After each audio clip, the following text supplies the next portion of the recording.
Bagaimana cara membuat atau merumuskan APBN? 1. Pemerintah menyusun rencana anggaran pendapatan dan belanja negara atau RAPBN.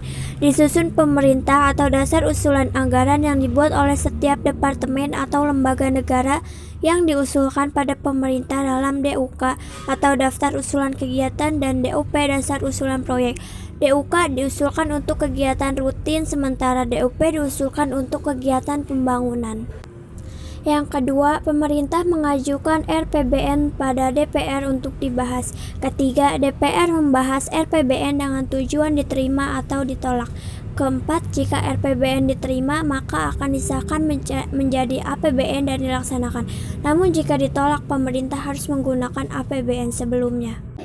Apa yang terjadi jika rencana APBN tahun ini tidak disetujui? Jawabannya yaitu jika RPBN diterima maka akan disahkan menjadi APBN dan dilaksanakan. Namun jika ditolak, pemerintah harus menggunakan APBN sebelumnya.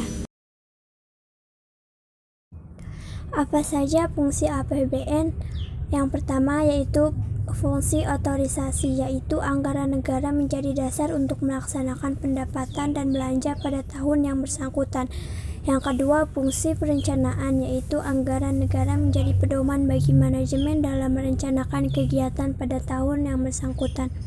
Yang ketiga, fungsi pengawasan, yaitu anggaran negara menjadi pedoman untuk menilai apakah kegiatan penyelenggaraan pemerintahan negara sesuai dengan ketentuan yang telah ditetapkan.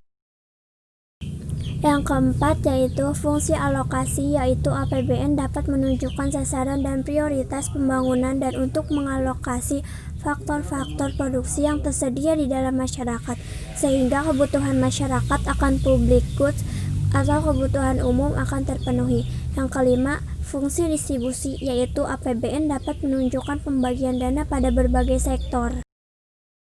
Yang keenam yaitu fungsi stabilisasi, yaitu APBN diharapkan dapat menjaga kestabilan arus uang dan arus barang dan untuk terpeliharanya tingkat kesempatan kerja yang tinggi, tingkat harga yang relatif stabil, dan tingkat pertumbuhan ekonomi yang cukup memadai.